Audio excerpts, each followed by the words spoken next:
दोस्तों, व्रत पूजा त्यौहार चैनल में आपका बहुत बहुत स्वागत है। आज मैं आपको अहोई अष्टमी व्रत की कथा सुनाऊंगी।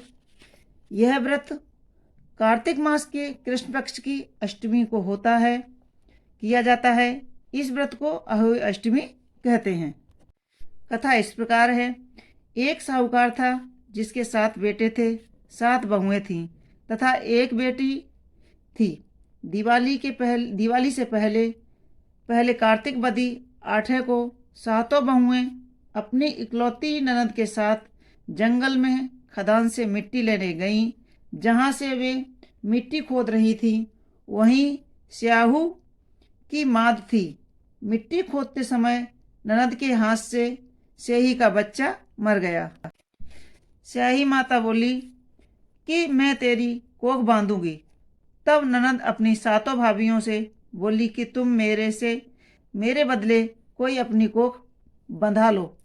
6 भाभियों ने अपनी कोख बंधाने से मना कर दिया, परंतु छोटी भाभी सोचने लगी कि यदि मैं कोख नहीं बंधाऊंगी तो सासू जी नाराज होंगी।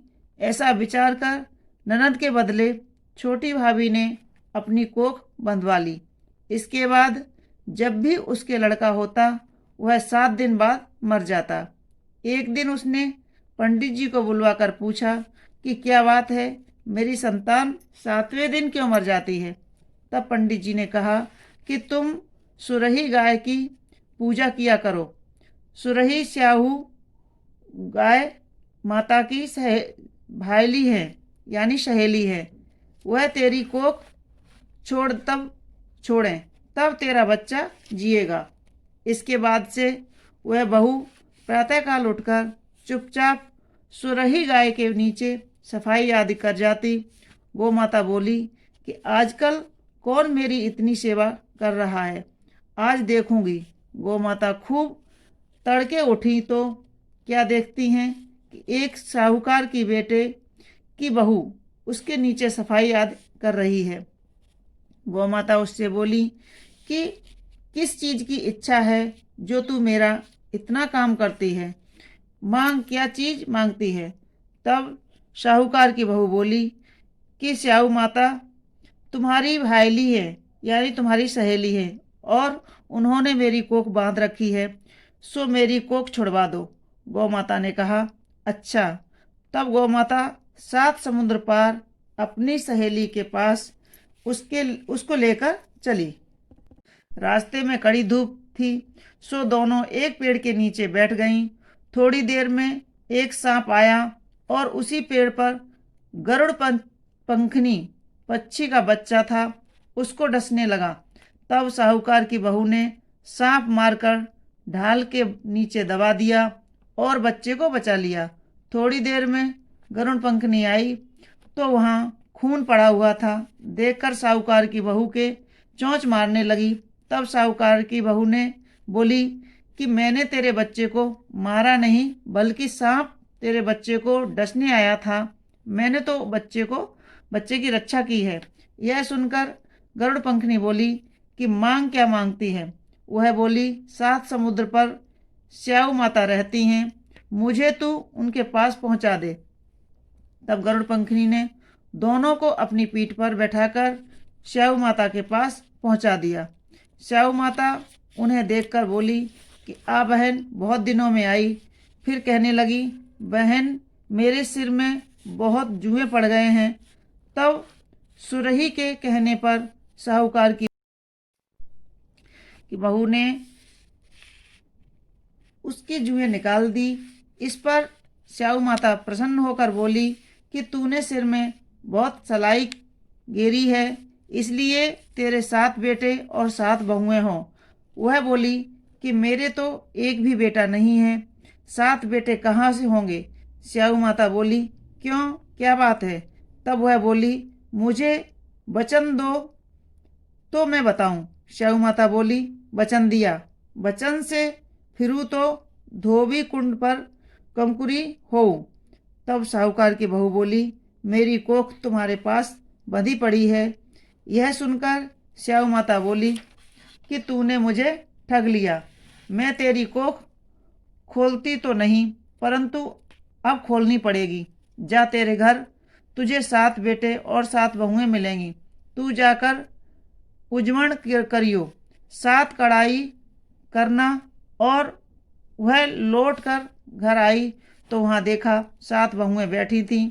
वह खुश हो गई। उसने 7 अहोई बनाई, 7 उजवण किए तथा 7 कढ़ाई की। दिवाली के दिन जिठानियाँ आपस में कहने लगीं कि जल्दी जल्दी थोक पूजा कर लो, कहीं छोटी बच्चों की याद करके रोने न लगे। थोड़ी देर में उन्होंने अपने बच्चों से कहा, अपनी चाची के घर जाकर देख आओ कि आज वह अभी तक रोई क्यों नहीं। बच्चों ने आकर कहा कि चाची तो होई मार रही है, खूब उजमण कर रही है, हो रहा है। यह सुनते ही जिठानियाँ दौड़ी दौड़ी उसके घर आ गईं और जाकर कहने लगी कि तूने कोख कैसे छुड़ाई। वह बोली, तुमने तो कोख बंधाई नहीं, सो मैंने कोख बंधवा ली थी। अब स्याऊ माता ने कृपा करके मेरी कोख खोल दी है। हे स्याऊ माता, जिस प्रकार उस साहूकार की बहू की कोख खोली, उसी प्रकार हमारी भी कोख खोलियो, सबकी खोलियो, कहने वालों की, सुनने वालों की, हुंकारा भरने वालों की तथा सब परिवार की कोख खोलियो। अहोई माता की दूसरी कथा। बहुत पुराने समय की बात है कि भारतवर्ष में एक दतिया नाम नगर था। उस नगर में चंद्रभान नाम का एक साहूकार रहता था। उसकी पत्नी का नाम चंद्रिका था। वह बहुत गुणवंती, शील, सौंदर्य, चरित्रवान और पतिव्रता थी।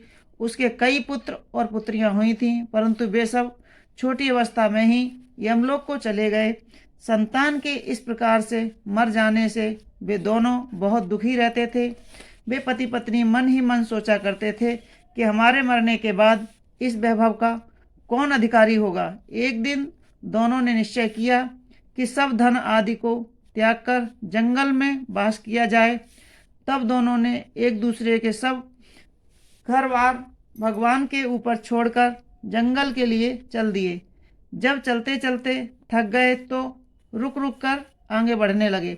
इस प्रकार चलते चलते वे बद्रिका आश्रम के समीप एक शीतल कुंड पर पहुँचे। वहाँ पहुँचकर वे दोनों अन्न जल छोड़कर मरने के लिए बैठ गए। इस प्रकार बैठे बैठे उन्हें 7 दिन बीत गए। 7वें दिन आकाशवाणी हुई कि तुम लोग अपने प्राण मत त्यागो, यह दुख तुम्हें पूर्व जन्म के पाप के कारण हुआ है।